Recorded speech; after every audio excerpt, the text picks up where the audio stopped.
My cousin just calls me. She goes, what are you doing? I said, I'm drinking coffee. She goes, I never got into that. I said, never got into what? She goes, I drink coffee. I said, what do you do? She goes, nothing. I said, tea, something like that. She goes, no, I just get up. You just get up. You just get up. What's wrong? What's happening? How do you do that? I've been drinking coffee since the 4th grade. I've been dunking coffee in biscuits. That's how I got started in the 4th grade. My mother used to give me a cup of coffee with a biscuit, and I used to dip it. That's how this coffee trend started. All right? Now here I am, however many years later, and I can't stop. I'm done with that. I said, we have nothing in common in the morning. I'll see you in the afternoon. What do you say when someone says you're not my cup of tea? I drink coffee anyway, so go fuck yourself. Excuse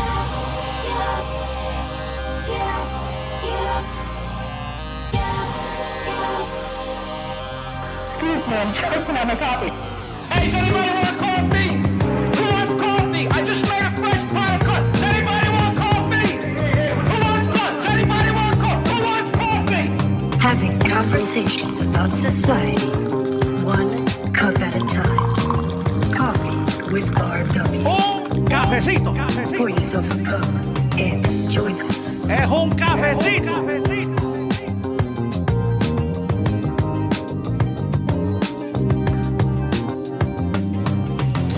Oh, my Lanta. What is going on, everybody? Thank you for tuning in. This is yours truly, Ralph William.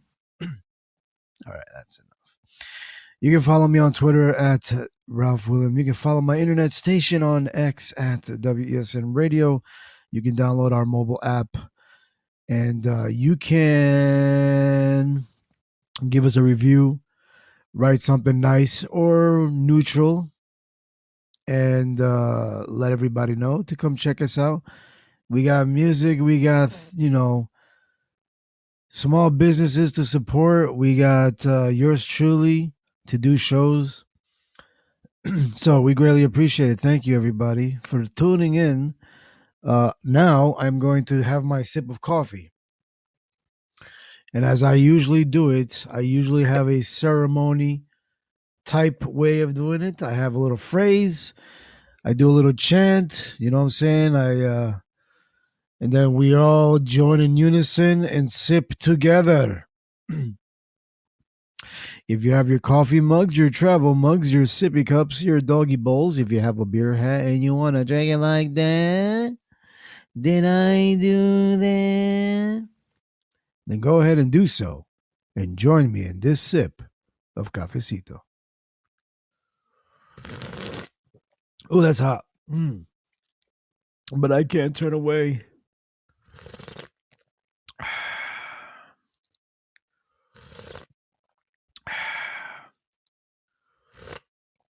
Oh, yeah.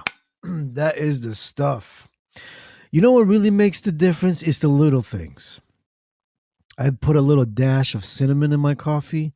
Man, did that make a difference? For some reason, I'm having trouble with my keyboard. I am not liking this. This is not good. I might need to do a total haul of my studio, doing another cleaning. Because usually after a while, you have to do a little cleaning of your workspace, right? Because no matter how much you vacuum or whatever, you can find it filled with dust. Like dust just accumulates out of nowhere. And I'm like, yo, I just cleaned this. Like, why is there more dust? Rockwaller, I know what you mean, brother. I'm just sitting back and watching the world burn.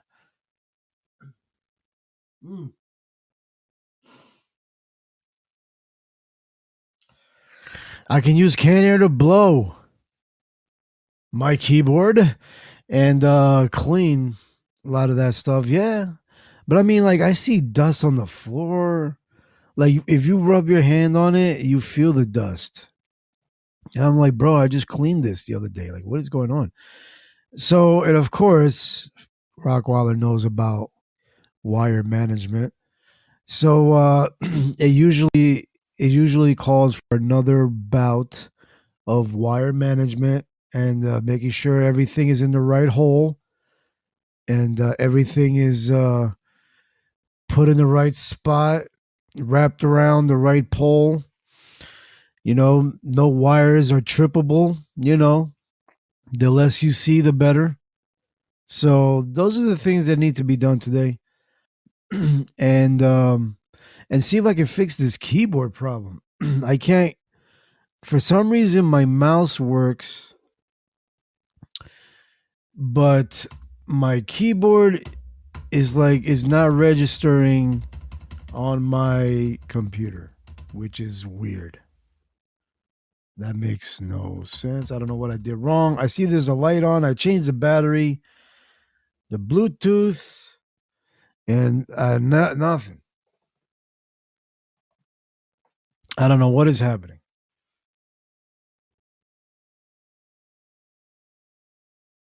Rub your hand on it? Wait, what?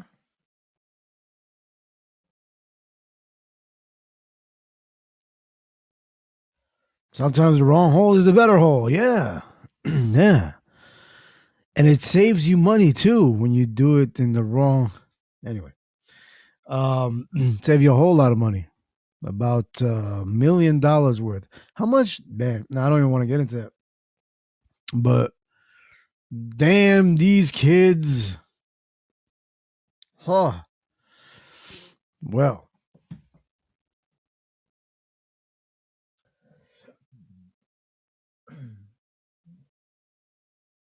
So, let us get into what I've been sent by you, the listeners.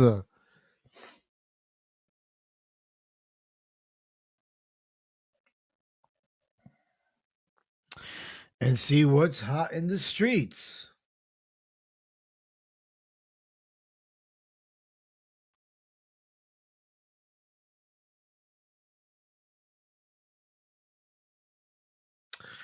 Now, this is interesting.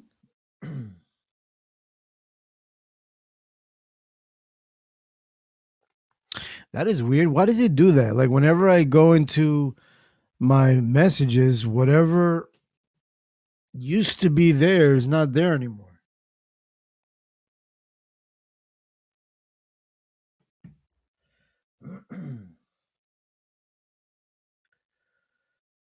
All right, never mind. Sorry, Rockwall. I was going to start throwing in some stuff that you sent.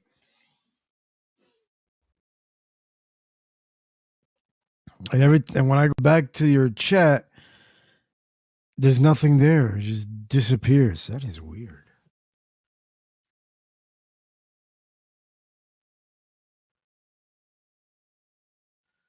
All right. Well.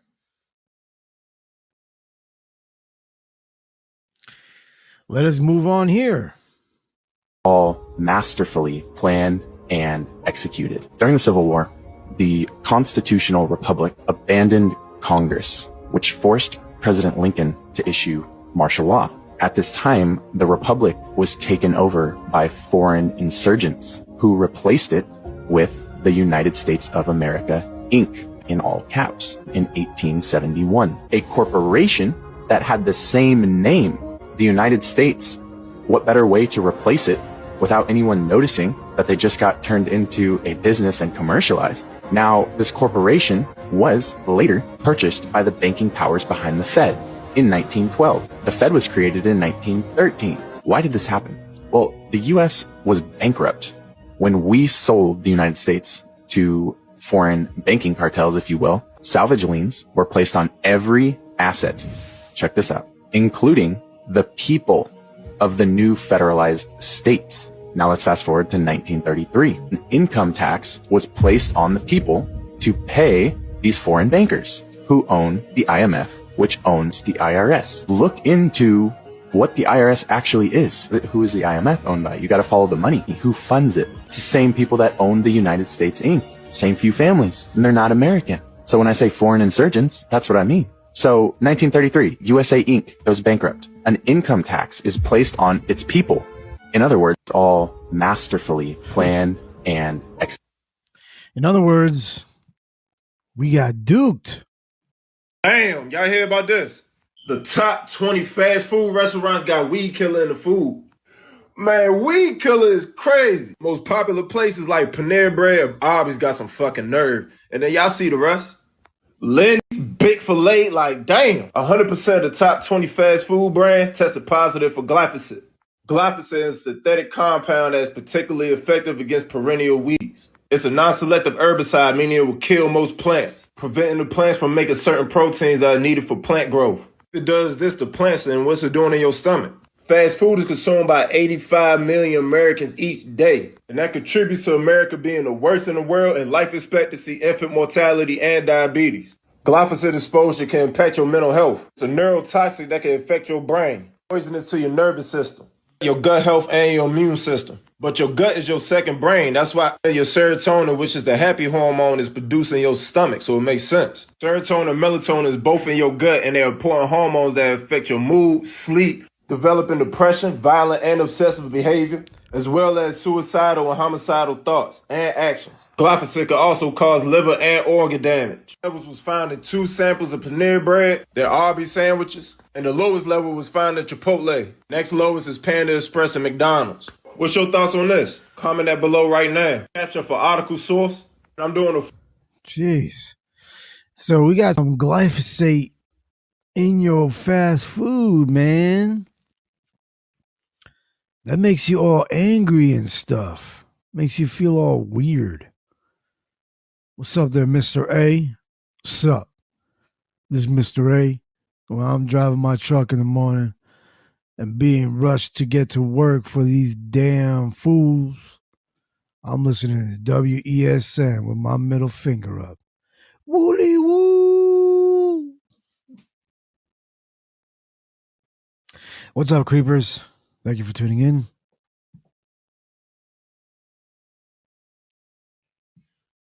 It's Friday, people.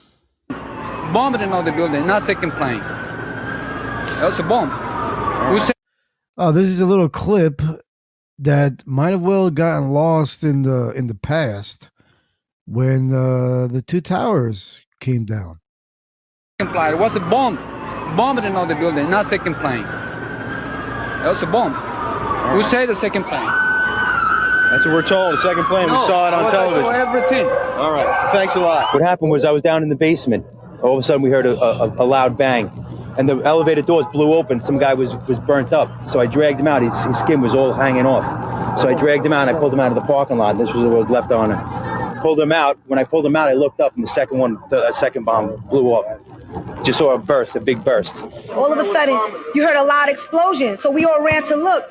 And the first building was a big hole on the side of it, and on the other side went in flames. So we stood there in shock, everyone screaming. A woman collapsed on me. I had to lay her down on my textbooks. And then before you know it, out of nowhere, the next building blew up. And then all of a sudden, everyone's running all over the place, a panic attack. We actually didn't see the second plane, but we saw the explosion hit the other tower. It has to be a bomb, right? Yes, of course. That exploded right in front of us. No, a bomb. I saw it. No plane hit nothing. That is not a plane. They don't know what they're talking about. How would they see a plane hit that? Dude, I saw the second explosion. That was no plane that hit the second building. It exploded from the inside out. I did not see a plane. They said the plane hit the first building. The second building just exploded. That looks like a second plane. I did not see a plane go in. That just exploded. Right. It was a bomb. Isn't that weird? A lot of accounts of a bomb. No second plane. I think I was watching this guy, this live guy. Don't ask me where, because, there's no surprise there. But he mentioned this name. See if I can remember the name. And he told me to look for this guy. He didn't tell me personally, but, I think his name is Christopher Bolin. Maybe some of you might know him.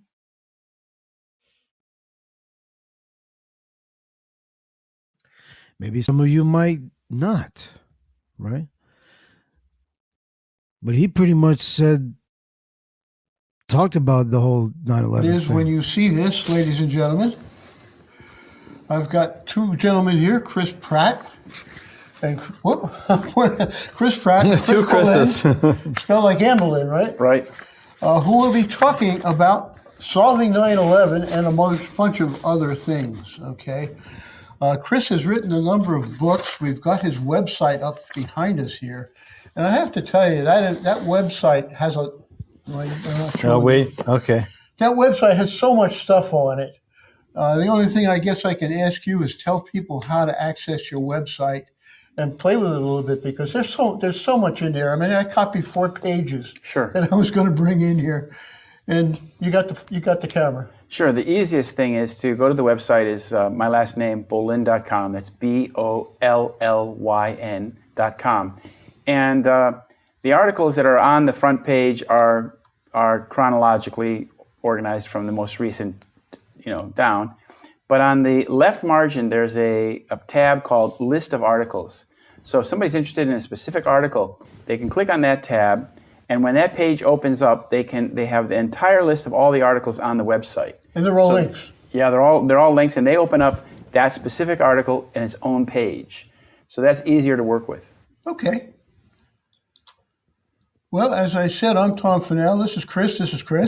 And as I understand it, this Chris is going to interview this Chris, because this is... All right, I'm going to let that keep going, but see if we get to some nooks and crannies of things. But there's a lot of accounts. He's an actual supposed journalist, so there's a lot of things that he has questions about, and that's kind of like what's lacking nowadays from everyday journalists, right? Supposed journalists. Stuff there. There's actually 3 good videos, introductory videos. I think they're called 9/11s. I think they're the end of your video series. But if you want to get a fairly quick, because I think most of them are only like 10 minutes long or something, overview of what Chris's message is, that's a good one to take a look Visit at. that site and explore it, huh? Yeah. You can explore it for about 2 weeks, I think. You really could spend a lot of time there. What hold up the 2 books there? Oh yeah, here's the 2 books that he wrote. Can you see them? No. Or should I go over here? All right, so I don't know. They're just going through the whole shenanigans. I want to see how it goes to like... Professor Jones was attacked in a radio interview on National Public Radio, and he was removed from his position as a teacher at BYU in Provo, Utah. So we could see that he and I were attacked within a 3-week period, and we both basically lost our incomes, and it was the connection is that we were both working on this discovery that was not supposed to happen of thermite and nanothermite in the World Trade Center. And what happened to you? Well, it was a very strange thing. It was summertime. It was August 2006. As I said, we'd just been back at our home for a few days. And the very first day I got home, I was up on the roof working on the vent. And I saw that a police car stopped in front of my house, and they were looking at me on the roof and like taking notes. And I thought, this is odd. What is this? What is this kind of surveillance? And then we saw that there was a lot of police activity around my house. They would go around the house like every hour. Oh. And so they were obviously keeping an eye on us.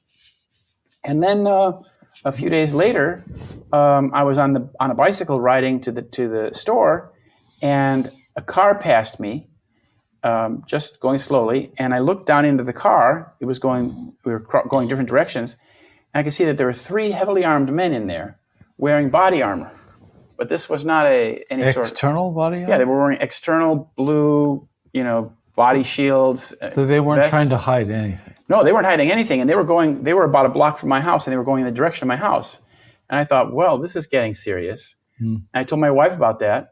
And I said, this is very odd, because we live in a very quiet residential area. There's no need for any sort of SWAT team activity on a normal day. And where is this, by the way? It's in a place called Hoffman Estates, Illinois, which is a northwest suburb of Chicago in Cook County. And then the next day, I came out at the end of the day, about 5 o'clock, 6 o'clock in the evening. I stepped out on the porch, and the same car is going right. What's up, Radio Burlesque? How are you, man? We're just going through some guy named Christopher Bolin. I guess he kind of discussed his thoughts on 9/11. Pretty shot out. I should have like gone through it and picked out the best, things. I mean, we don't really need to go through them. I just, just trying to give you guys something entertaining. My computer is shot, so I can't do anything else. But yeah, these things seems to be interesting. But how are you, Radio Burlesque? What is new with you, brother? How's the roads of Canada treating you? You got any migrants trying to take your truck?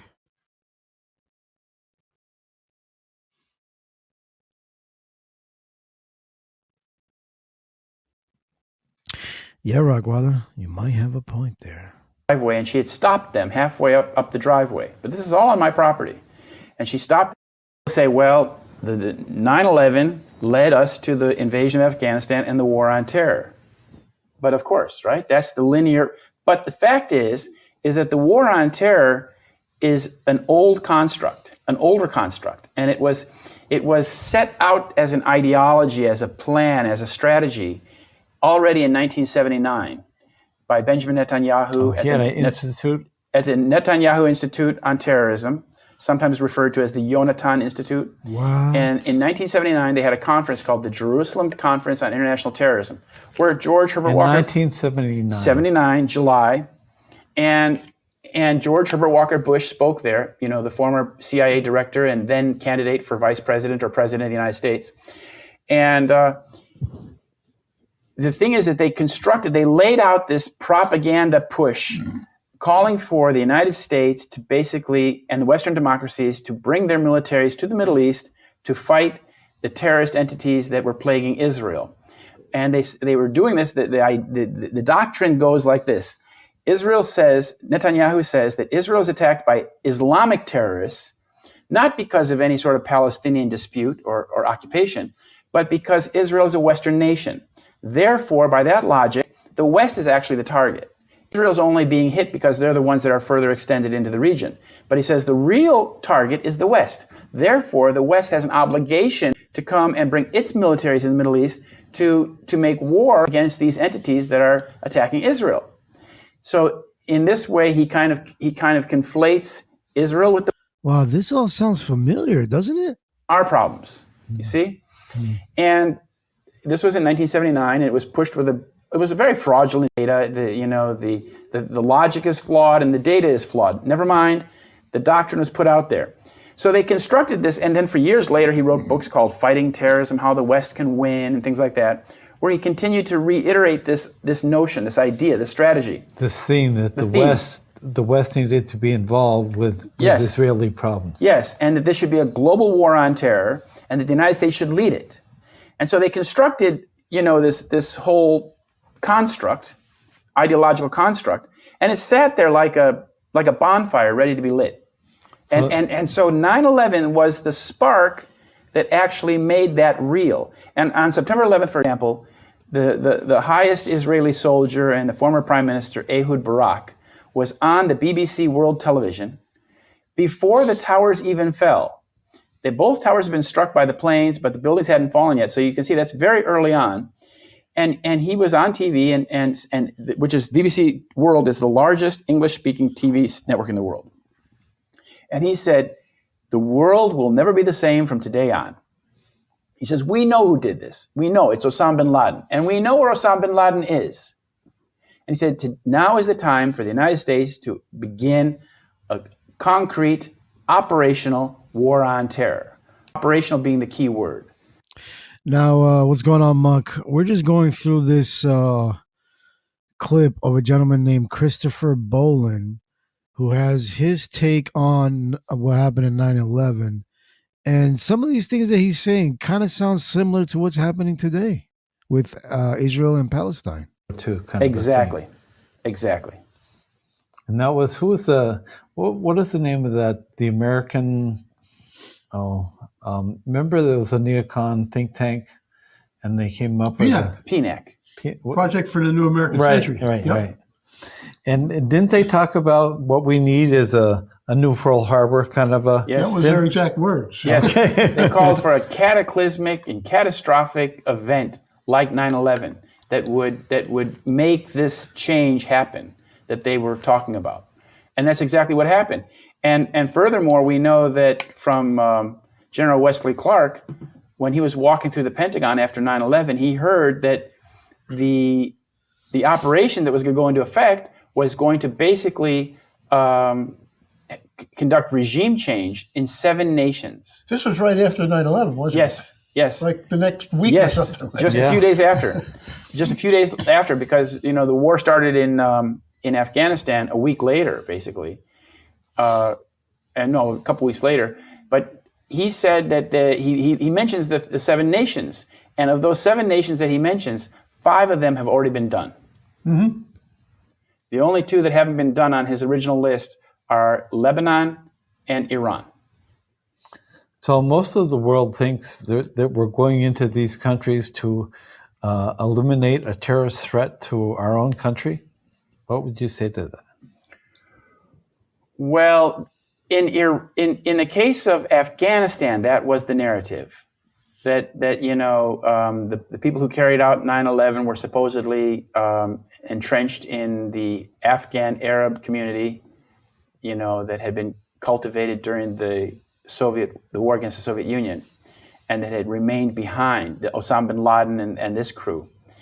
And what's interesting to note, one of the more recent articles I've been writing about is how the initial cadre of anti-Western Arabs in Afghanistan, in Pakistan, was actually trained by and armed by the State of Israel, by Israeli military intelligence in 1983, 84, 85. That's when they started.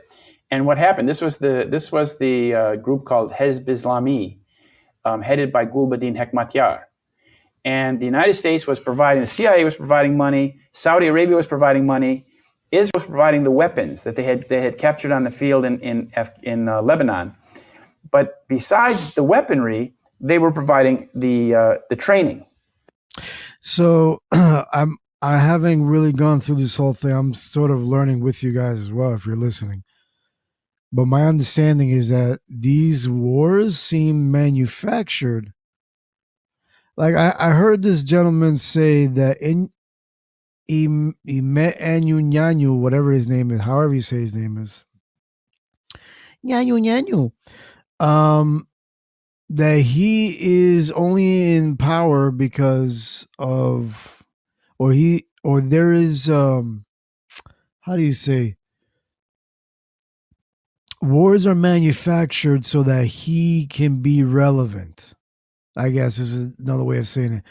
It's like if a general is in time of peace, then you won't have a need for a general, right? So, but if you have a new, boogeyman or boogeymen or boogie, whatever pronoun you want to throw in there, then you need to reelect me and I'll make sure to get rid of the boogeyman with United States women and children. Yeah. I if I'm getting that right, that might be the whole spiel that Christopher Bolin is talking about. Yeah. They took Yugoslavia and broke it into like 7 minor states.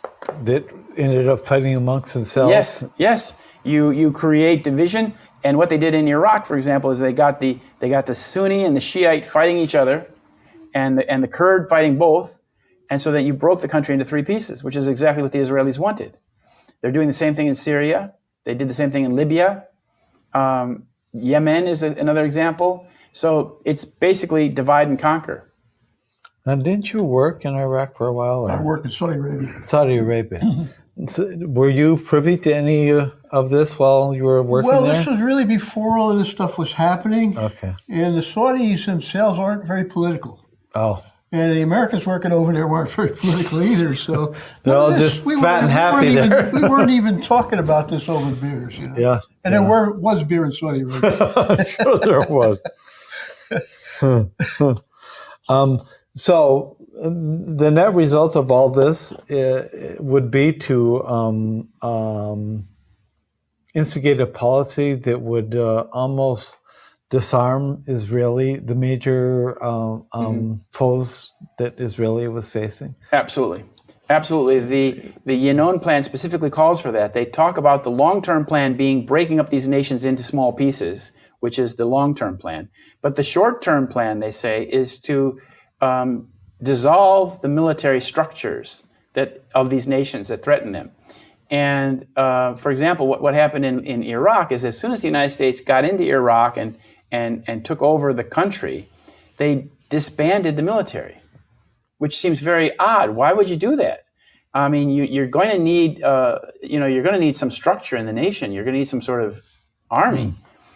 But rather than just, taking over the country, they disbanded the entire military. What would you say to people that would say we went to Iraq primarily for oil? Well, that's not the main reason. Not at all. Really? That is like putting the blame where it doesn't belong. We didn't go there for oil. It's very believable that we did, though. Yeah, because it's very tangible. You can say, look at how, and they did. A lot of oil was stolen. That's true, but that's not the main reason.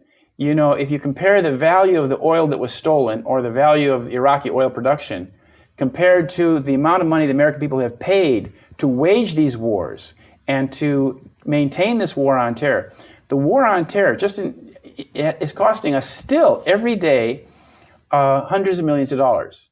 Just the campaign in Afghanistan costs $4 million per hour. Per hour? Yeah. Well, that's not to mention, what is it, the 14 point something billion dollars that we are about to send to Israel for this shenanigans, which they are going to be taking out of the IRS budget for the upcoming years. Basically bleeding this country dry because it's borrowed money. We're borrowing money to wage the war on terror. Now 15 years. And so the political crisis that I'm talking about is that here we are in an election year and there is no candidate who's calling for an end to the war on terror. It's a criminal fraud. 9/11 was a hoax or a fraud, and the war on terror is a fraud. But it's a fraud that we're paying very dearly for. And if we don't end this... The whole world is paying dearly for it. Yes, the whole world is paying. And of course, the countries that are being attacked are paying, terrible prices. But the American people are the ones who are bankrolling the whole thing, bankrolling, if you will, but it's really borrowed money. So what's really happening is that more debt is being imposed on the American people, and our country is becoming more and more enslaved to the bankers. To basically a non-existent terrorist threat. I think it was Reason Magazine or some other alternative media publication that said the chances of an American citizen dying from a terrorist assault domestically is less than getting struck by lightning. So I think I saw that same thing. Yeah. So I mean, the probability of dying from a terrorist attack is almost non-existent. We're doing $40 billion a year in Homeland Security. Right. You can address that, but here we are going through this process with a terrorist threat that is almost non-existent or non-measurable. Right. And if you look at the dollars spent versus cancer or heart or some smoking or some other very tangible things, it's unreal. Yeah, the United States is currently spending something like $400 million per year per U.S. victim of terrorism. Now that of course, that calculation will be a little bit different now that we've had this atrocity in Orlando, in which 50 people were killed. But still, as you say, the number of people who are killed in the United States by terrorism every year, it's a very small number. Yet we're spending all this money to wage this war. So you can see that it doesn't fit. Yeah. It doesn't. So Let me just pause that for a moment. I said maybe like 14 something billion. Muck says 100 billion. Let's find out and see how much we are sending to Israel. How much money are we sending out to help Israel in the fight against Palestine? Searching for how much money is U.S. sending to Israel to fight Palestine? According to a recent article by U.S. News, the United States has given Israel more aid than any other nation since World War II, granting it more than $260 billion in combined military and economic aid. The same article also states that in 2021, U.S. obligations to Israel amounted to $3.31 billion. It is important to note that the U.S. provides aid to Israel for various reasons, including its strategic importance in the Middle East, shared democratic values, and the U.S.'s commitment to Israel's security. Right. I hope this information helps. Does that money come from taxpayers of the United States? Let's see if there's some bias here on the AI. Searching for, where does U.S. aid to Israel come from? Yes, the money that the United States provides to Israel comes from taxpayers' money. The U.S. government provides aid to Israel for various reasons, including its strategic importance in the Middle East, shared democratic values, and the U.S.'s commitment to Israel's security. I hope this information helps. So, who's flipping the bill for all this war?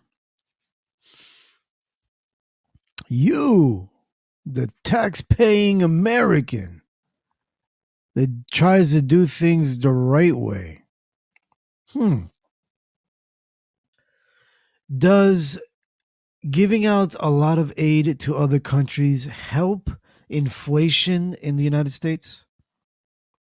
I'm giving them the benefit of the doubt. Maybe. Searching for, does giving out a lot of aid to other countries help inflation in the United States? The relationship between foreign aid and inflation in the United States is a complex one, and there is no clear consensus on whether foreign aid causes inflation. Of course. Some experts argue that foreign aid can lead to inflation in recipient countries by increasing the money supply and driving up prices. However, others argue that foreign aid can actually help to reduce inflation by promoting economic growth and stability in recipient countries. It is important to note that the United States provides foreign aid to other countries for various reasons, including promoting global stability, supporting economic development, and advancing U.S. foreign policy goals. I hope this information helps. From an economic standpoint, use economic theories and stuff like that. Does the amount that goes out to help other countries help the rate of inflation in the original country? Searching for, does foreign aid cause inflation in the U.S.? The relationship between foreign aid and inflation in the United States is a complex one, and there is no clear consensus on whether foreign aid causes inflation. Why? Some experts argue that foreign aid can lead to inflation in recipient countries by increasing the money supply. Give me an example of foreign aid increasing inflation. Searching for, foreign aid inflation example. One example of foreign aid increasing inflation is Somalia. According to a report by Somalia Report, the average expenses of a Somali middle-level income family were $100 to $150 per month, but have gone up to over $200 per month because of inflation, whereby the supply of goods decreases and the demand increases. It is important to note that the relationship between foreign aid and inflation in the United States is a complex one, and there is no clear consensus. All right, so let me try it different. Let's try a different AI. Let's see.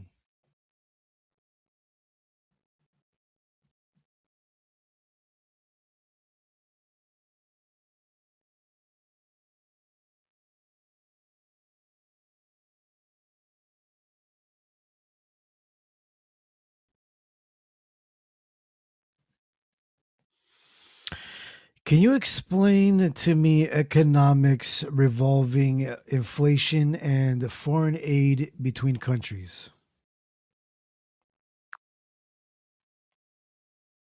Absolutely, Ralph William. In simple terms, inflation refers to the general increase in prices and fall in the purchasing value of money. When a country experiences inflation, it means that over time, you need more money to buy the same goods or services. Now, regarding foreign aid, this is when one country provides resources, like money or goods, to another country to help with its development or to respond to crises. This aid can affect inflation in a few ways. If foreign aid is used effectively, it can help a country develop its economy by improving infrastructure, education, or healthcare. This can lead to more productivity and potentially lower inflation in the long run. However, if a country receives a lot of foreign aid and spends it immediately without investing in growth, it can increase demand for goods and services too quickly. That can actually drive prices up, contributing to inflation. Foreign aid can also influence a country's currency value. If the aid is in a foreign currency, it can increase the supply of the donor's currency in the recipient country, potentially affecting exchange rates. This can make imports cheaper, which might help control inflation, but it can also impact local producers who find it harder to compete with cheaper imported goods. So, in essence, the relationship between inflation and foreign aid is complex, and the effects can vary greatly depending on how the aid is used and the economic context of the countries involved. So, how does giving foreign aid out to other countries affect the country that gives the foreign aid out? When a country gives out foreign aid to others, it's usually aiming to support the recipient country's development or provide humanitarian aid during crises. The impact on the economy of the donating country can be nuanced. On one hand, providing foreign aid can be a tool for economic diplomacy. It can open up new markets for the donor country's goods and services and create investment opportunities for its companies. It might also foster political stability and alliances that can be beneficial economically. On the other hand, critics argue that foreign aid can be expensive and might lead to higher taxes or government debt in the donor country. There's also debate about how effective foreign aid is in promoting development and whether it provides value for money for taxpayers in the donor country. It's important to note, though, that for many countries, the amount spent on foreign aid is a very small portion of the overall budget, so its direct impact on the donor country's economy, including inflation, may be limited. The real effects often lie more in the geopolitical and strategic advantages it might provide. Give me examples of the past where giving out foreign aid has affected. Certainly. Here are a couple of historical examples where foreign aid has played a significant role. First, the Marshall Plan after World War II, where the United States provided over $12 billion, which would be worth over $100 billion in today's money, to help rebuild Western European economies. This aid was crucial in reviving industry and preventing economic collapse, and it also established strong economic ties and alliances between the U.S. and Western Europe. Second, the United States has provided aid to countries like South Korea after the Korean War. This aid, along with other factors, helped South Korea transition from a war-torn country to a developed economy. South Korea is now an aid donor itself and a global leader in industries like technology and automobiles. These examples show how foreign aid can have long-lasting impacts on the development trajectories of countries and also shape international relations. How has that aid affected inflation in the past? Aid can affect inflation in recipient countries in a couple of ways. Here are two notable instances. One, post-World War II Europe. In the aftermath of the war, many European economies were in ruins, which could have led to hyperinflation due to shortages of goods and a lack of productive capacity. The Marshall Plan, which provided American aid to rebuild these economies, helped stabilize them. By boosting production and rebuilding infrastructure, the plan helped to prevent the rampant inflation that typically follows a major war. To modern-day Zimbabwe. Contrastingly, When Zimbabwe experienced a massive economic crisis in the early 2000s, partly due to land reforms that disrupted agriculture, one of its main economic sectors, the country received significant amounts of foreign aid. However, the government's mismanagement of these funds, along with other economic policies, led to hyperinflation, reaching an almost incomprehensible rate in the millions of percent. These examples illustrate how aid can either help control inflation by restoring economic stability and productive capacity, or contribute to inflation if not used properly, leading to excess demand without an increase in supply. Tell it to me in simpler terms, and how does it affect the donor country? It seems like there might have been a pause. If you have any other questions or need further clarification on this topic, feel free to let me know. We can explore more examples or discuss how aid affects inflation in different scenarios. Tell it to me in simple term. How does it affect donor countries?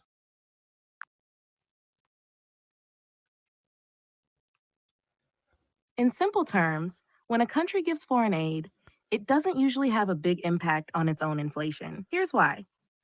The amount of money spent on foreign aid is typically a very small part of the donor country's total budget. If the aid is given in the form of goods, it doesn't directly affect the money supply, which is a big factor in inflation. Also, the donor country might provide aid with the condition that the money is spent on goods and services from the donor country, which can actually benefit its economy. In short, for the donor country, the effect of giving aid on inflation is generally small. The bigger effects are often more about politics and trade than about inflation. How has this affected the United States in the past? Tell it to me simply.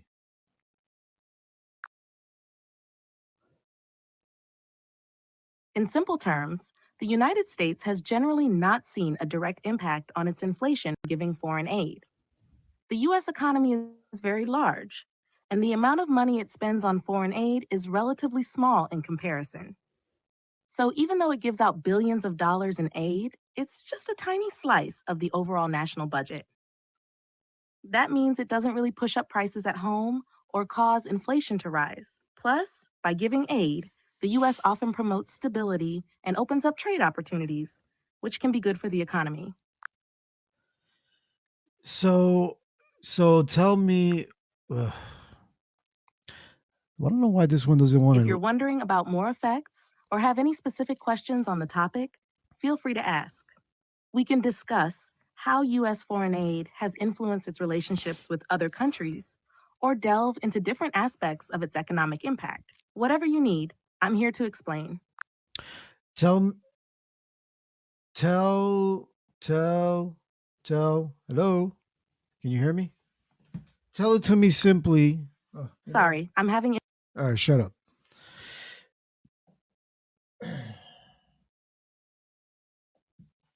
All right. Well, from my understanding, and I think Muck probably said it earlier in the chat, that it doesn't affect inflation, just the Federal Reserve, right? Is that correct? This might be too early for these conversations, but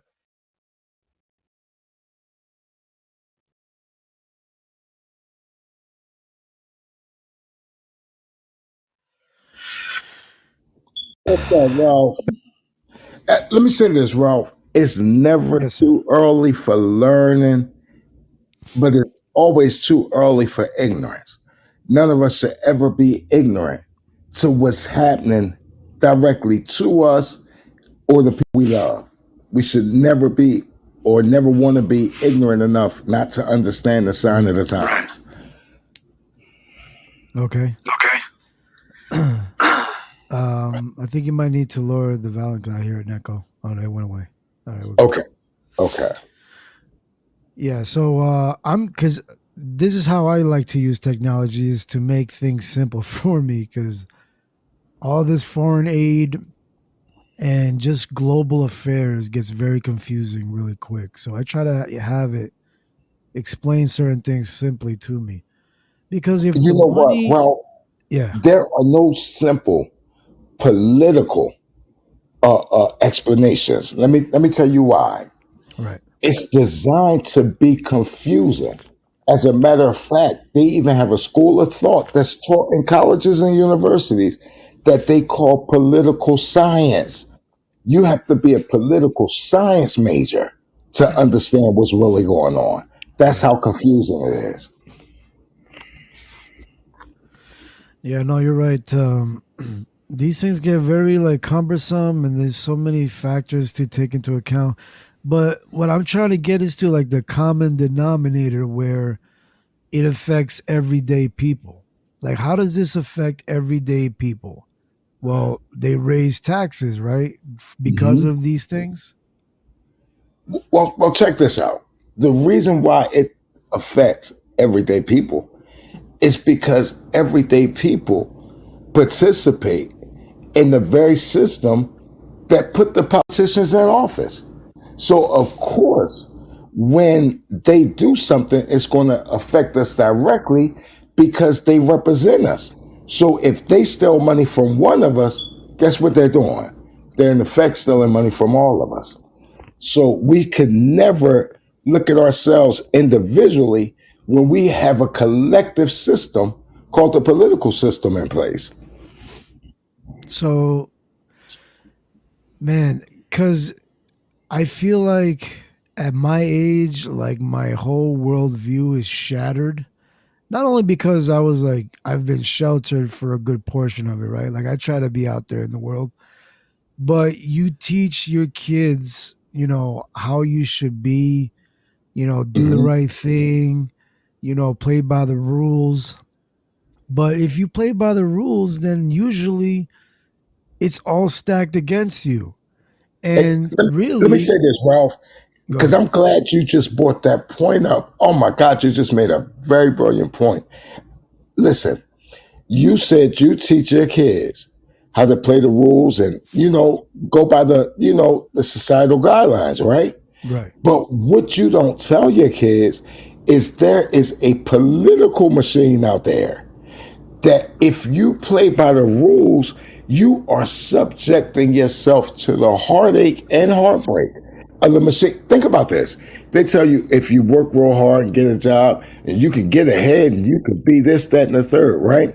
Well, if there's only one president every 4 years, chances are if you live to be 60 years old with all the people that's campaigning for president, in your lifetime, you might not ever be one. See, we don't tell our kids the truth because the truth is not in what we're learning. The truth ain't in the church.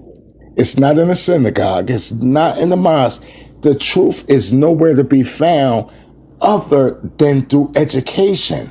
And that's why they don't like education. That's why education is the most expensive. Check this out.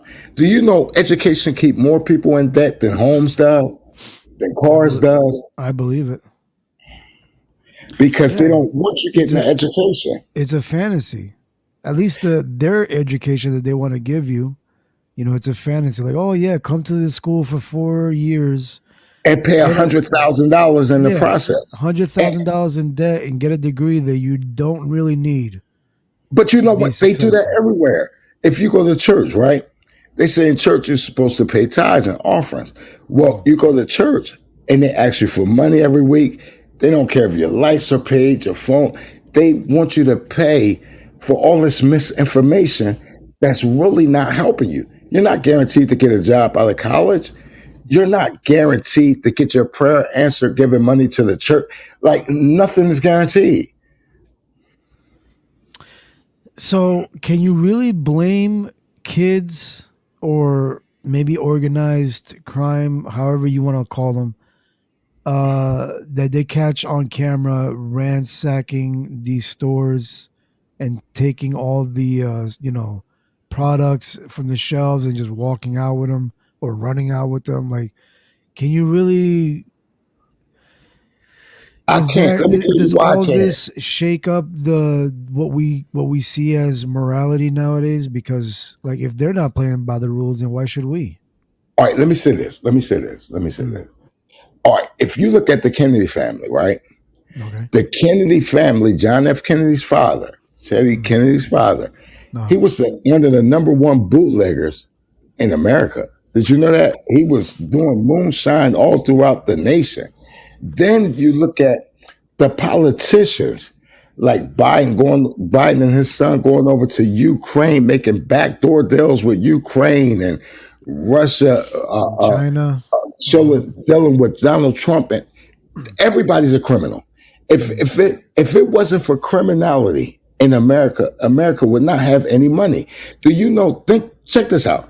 If you ride down the street and you're speeding, your speeding ticket give just as much money to the United States as the taxpayers does. Most cities they would fall apart if crime didn't exist. Do you know that? They would fall apart overnight. They would cease to exist. Crime is necessary in America. You know, you're sparking something that I had a thought of like a while back. Like with everything that this country has gone through the past couple of years with the pandemic, and then so many different sides fighting each other on what they believe in and the stance on the country, and then the vaccines and all that, and all of these lawsuits that happened throughout these 3 or 4 years, and of course a bunch of them happening with Trump.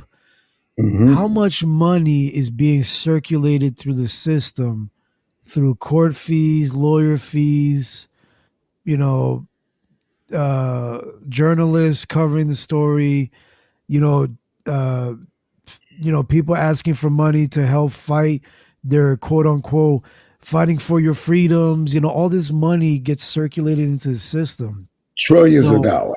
Yeah, trillions of dollars. And mostly through crime, like you said. You know, when I covered an article that in New York for those same people that have been ransacking stores, it's been like the same amount of people every time. I think it was like 200 and some individuals or groups that kept committing these same crimes, like going through stores and ransacking. But check this out. But that's crime on a small time level. Think about this. You might not know the name, or you might can't remember the name of every president, right? But you know who Al Capone is. You know who Bugs Moran is. Because they're glorified through Hollywood. They're icons. And not only that, they're icons because the criminals everywhere are icons. If you go to Italy, Stalin is an icon. You go to Germany, Hitler is an icon. Everybody's criminals. So how do you justify Gandhi then? Like, why was Gandhi known so well? I mean, he had some questionable things. Gandhi was criminal also. Think about this. Just because he killed himself for a cause, and really put it this way, he almost had to do that because the people where Gandhi was, had he not did that, they were going to kill him anyway. Did you know that? Gandhi was about to get killed anyway, so he did himself a favor taking himself out in the fire. So therefore, we got to start looking at this world. Who are most of the people praising? It seems like most of the people, especially the people who are in power, who are authoritative, it seems like they're following a Satan more than the God that we know of. Yeah, that's one thing that I mentioned to a buddy of mine. Well, to a bunch of people, it's like it feels like this world looks down upon people that try to do things the right way. Like if you don't have promiscuous relations with people, you looked at like as there's something wrong with you. Think about this. Ralph, if you don't go out and party every weekend and do drugs or drink every weekend, you looked at differently. I'm like, bro, why everybody looking at me wrong because I don't want to get shit faced every day? You know what I'm saying? I don't get it. You know what it is though, Ralph? Check this out. If you get a girl and she don't want to put out the first night or the second night, you'll be looking at her like, damn, she must think she must goody two shoes, right? Yeah, If that's a another man thing. does Like they that, think like, women will think they gay. Like right. if you so the thing about it is before we know anything about each other, you're gonna see put downs. You're gonna feel the put downs. Yeah, that's what I'm saying. Because this world, obviously, we're all sinners according to God, right? Like we're all sinners. But then, No, according to the Bible, not the according to Bible. God. Yeah, because Okay. we never heard his voice. Okay. Well, according to the Bible, we're all sinners. So, by that accord, for the simple fact of trying not to be, everybody else thinks that I don't know. It just makes it seem like you're worse than the average sinner because you're making the effort not to sin. Whereas, like, why do you even try? Because you're automatic a sinner according to the Bible. Everybody that you're around, or see, put it this way: if you hear something over and over again, according to Hitler and psychologists, you'll begin to believe it, right? Well, if that's the case, most of the people that surround us are living up to their sinnership. Just because you're not living up to your sinnership, that means you're the odd person out. Now you're looked at as an anomaly instead of somebody who should be respected in society. So you become an outcast trying to do the right thing. Yeah, I understand what you're saying, and in a lot of Hollywood portrayals, like people that they put out there as being like, what do they call them, pillars of society? Yeah, tend to be the worst of the people because they always have something hidden in their closet, right? So then it makes it feel like if you don't sin or if you don't do, it's kind of like the conspiracy theories when they say, oh, if you want to be a part of the elite club in politics or the higher ups, like you have to do some heinous shit in order to be a part of it.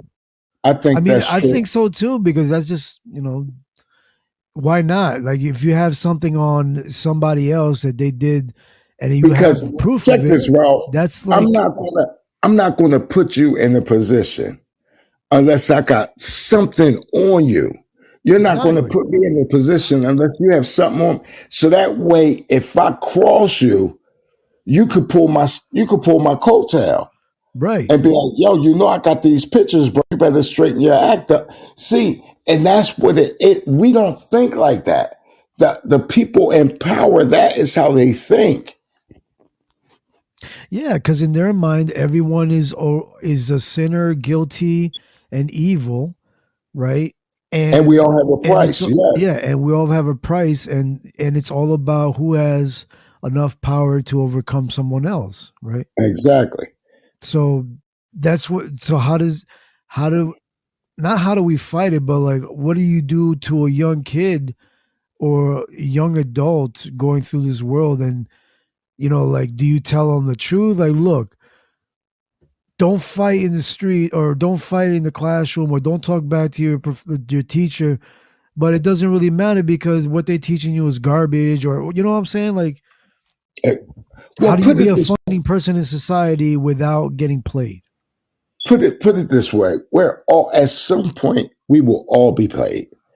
That's first and foremost. We're all going to get played in the society. Like, think about this, Ralph.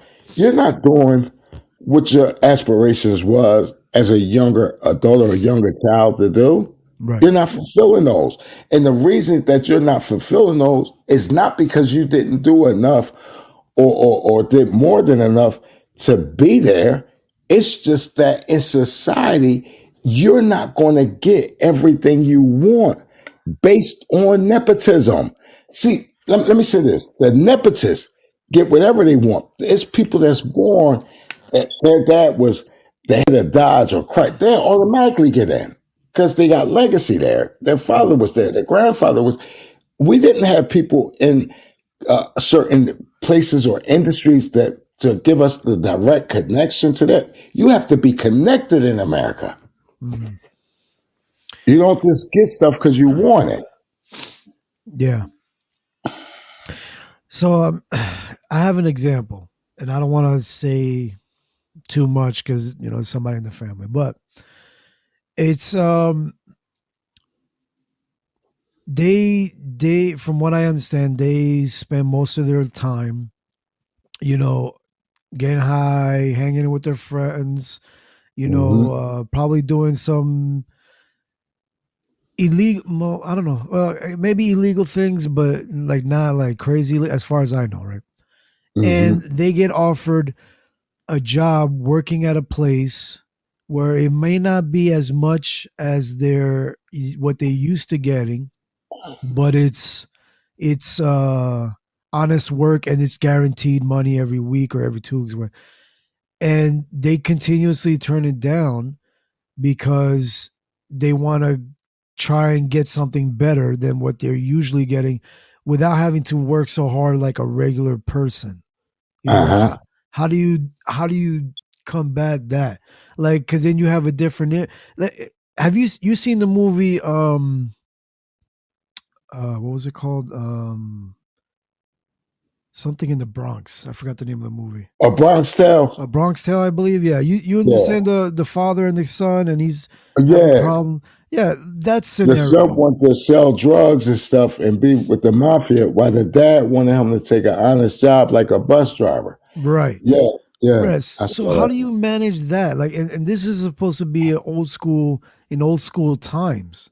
So nowadays, you're like an idiot if you don't try and take that easy money. Well, the easy money is always going to be the more lucrative role. And that's why, do you know he said it best? Cologino, the son that you're talking about in the movie The Bronx Tale, they taught him that the working man was actually the sucker. Now, check this out. If that's not true, why do you think most pastors who could have been farmers when they were young and saw how hard it was to get up and work and bale hay and stuff, they said God called them. God didn't call them. An easier way of life called them. See, and that's what it is. We got to understand that most people are going to take the easy way out if they're given two options. No, and if we're just human beings, we always try to be, we don't want to go through any hardship, It takes a special individual to be able to take torture, and just ask our military. But in terms of like society, it just sucks because it's like you want to be upset at people for not being hard workers or not pulling in their weight. But then you're thinking like, yeah, but why would they kill themselves for pennies when you got people here who barely lift a finger and they're making $1 million deals? Did you see what happened? Did you see what happened during COVID? What was the Speaker of the House? That lady. What was her name? Her husband. Pelosi. I forgot. Nancy Pelosi. Yes. Nancy Pelosi. When the vaccines first came out, do you know what she did? She cleared $20 million out of her personal bank account to invest in the vaccines. Because you know why? She was expecting billions, if not hundreds of millions, to take that vaccinated shot. Do you know what her kickback would have looked like if everybody pretty much in the world would have taken that? See, the thing about it is they tell us, hey, well, work hard and do. See, that's the American dream has been the American lie. Nobody has worked. People were given opportunities. Did you know that? Did you know that in the 1940s, that the Italians were given the fire department, the Irish were given the police department, and the European Jews were given those, what's the jobs that you take that test for? What's that test? The civil service. They were given the civil service department. Did you know that? Jews? People were given things. Yeah. They were given that. So if you went to most of those civil service departments between the late 1940s, early 1950s, and 1960s, mostly Jews were doing that. If you went to the police department, mostly Irish were there. If you went to the fire department, mostly Italians were there. So you got to remember, at one time, the same signs that said blacks need not apply said Irish need not apply, Polish need not apply, Jews need not apply. It said all of them. But then after a while, certain ethnics began coming off of the signs. Did you know that? No, I didn't know that. See, we have to know that history. Well, there you go. All right. I'm sorry, Ralph. No, that's fine. That's fine. It's always a learning experience with me, bro. Like I'm just trying to make sense of this whole like just the world we live in, because I was using the war in Israel and Palestine as an example, like because we see both sides, not knowing like what's the real truth, and we may never know, right? We may never know the real truth, but then people start going into history. So I wanted to go through, that earlier with this gentleman named Christopher Boland, who pretty much I heard him talking. Yeah, pretty much said that it was manufactured, and it's pretty much I didn't get to hear the whole thing, but I'm assuming he was aiming towards that it's manufactured to bring more, I guess, Western culture into a lot of places. But did you know that all wars were manufactured? There's a book that I think everybody need to read, and it's called In His Own Words. It's about Hitler. And Hitler tells how he was forced into war. Forced it. Put it this way, we have a military complex that spend billions of dollars in defense every year. Look at America's defense spending just over the last 10 years, Ralph. It's holistically ridiculous. Just look at it. And we spend so much money in defense, building the latest fighter jets, building the latest bombs, the latest guns. At some point, we are going to have to cause wars to justify all of that spending. Yeah, I mean that is it's only common sense to do it. You can't have a stockpile of so much ammunition and just have it sit there. It's like having a bunker or whatever filled with canned food. Eventually, you're gonna have to start using some of it before it gets spoiled. So put it this way: you don't buy a month's supply of meat, which is a 30-day supply, and say, "Well, I ain't gonna make this to 90 days out." You're gonna try to cook that food up as fast as you can because you don't want it going bad on you. And it's the same thing with they don't make those new toys for nothing. They're trying to use them. They want to see how they work, if they're effective, and if they have to go back to the old drawing board. Yeah, that's how it is. Well, thank you for the conversation, Muck.